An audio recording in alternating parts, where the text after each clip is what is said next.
दिल्ली में चुनी हुई सरकार अब अधिकारी को ट्रांसफर पोस्टिंग का कोई अधिकार क्यों? क्योंकि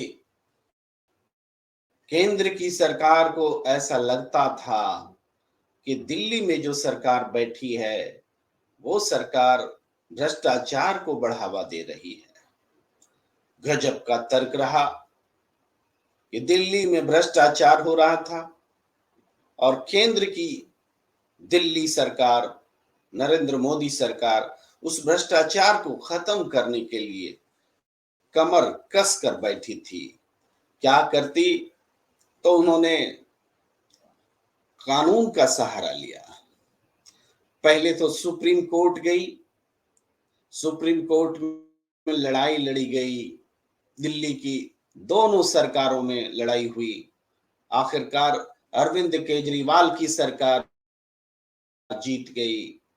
सुप्रीम कोर्ट ने उनके हक में फैसला दिया। लेकिन ये बात दिल्ली की मोदी सरकार को बर्दाश्त नहीं हुई। मोदी सरकार ने तुरंत ही विधेयक, पहले तो अध्यादेश लाकर इसको पलट दिया और फिर बिल लाकर यानी विधेयक लाकर उसको दोनों सदनों में पारित कराया और इस तरीके से जीत गई मोदी की सरकार और हार गई दिल्ली की सरकार। ये दो सरकारों की लड़ाई का ही मामला नहीं है, दो दलों की लड़ाई का ही मामला नहीं है। ये पूरे देश में संघीय व्यवस्था के तहत प्रदेश की सरकार की हिफाजत, जनता के अधिकार की हिफाजत की लड़ाई का प्रश्न है। जब दिल्ली में लगातार तमाम कोशिशों के बावजूद भारतीय जनता पार्टी सरकार नहीं बना सकी, और ये कोशिशें आपको पता हैं, दिल्ली में जो बीजेपी की सरकार है वो किसी प्रदेश में अपनी सरकार कैसे बनाती है? पहले चुनाव लड़ती है, जब चुनाव में जनता उसको ठुकरा देती है तब वो देखती है कि समीकरण में कौन पार्टी उनके साथ खरीद फरोख्त में टूटकर आकर जुड़ सकती है। जैसे मेघालय है, जैसे गोवा है, जैसे महाराष्ट्र है, तमाम प्रदेश हैं। वैसी भी कोशिशें हुई, लेकिन दिल्ली का समीकरण ऐसा था कि दिल्ली की जनता ने एक मुश्त अरविंद केजरीवाल जी की पार्टी आम आदमी पार्टी को इतना बड़ा बहुमत दे रखा था कि यहां कोई दाल गलने वाली नहीं। कभी 70 सीटों में 67 सीटें आम आदमी पार्टी को, तो कभी 70 सीटों में 62 आम आदमी पार्टी को जनता ने दिए।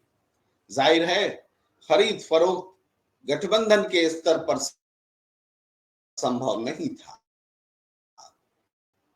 नहीं हो सकता था। नतीजा क्या हुआ? मनीष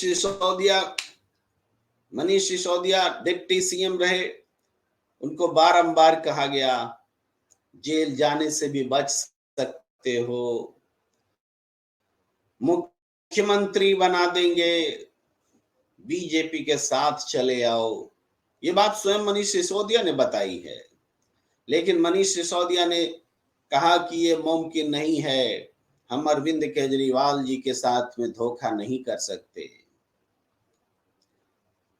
आपको याद होगा, अभी मैं आगे आता हूं अजित पवार जी की भी बात पर, लेकिन इसका खामियाजा मनीष सिसोदिया को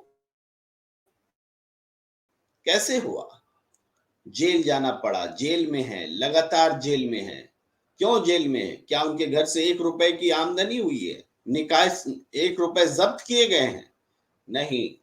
उन्होंने मुख्यमंत्री डिप्टी सीएम के तौर पर जो फैसले लिए, उन फैसलों को नुक्ताचीनी के आधार पर उनको जेल में रखा गया है। और इस उदाहरण को पूरे देश में पेश करके आज डिप्टी सीएम बने,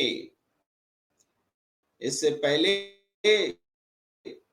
प्रधानमंत्री नरेंद्र मोदी जी ने उन्हें चेताया कि हजारों करोड़ के घोटाले के मामले में फंसे हो, और इस चेतावनी के घंटों भर बाद ही, कुछ घंटों में ही अजित पवार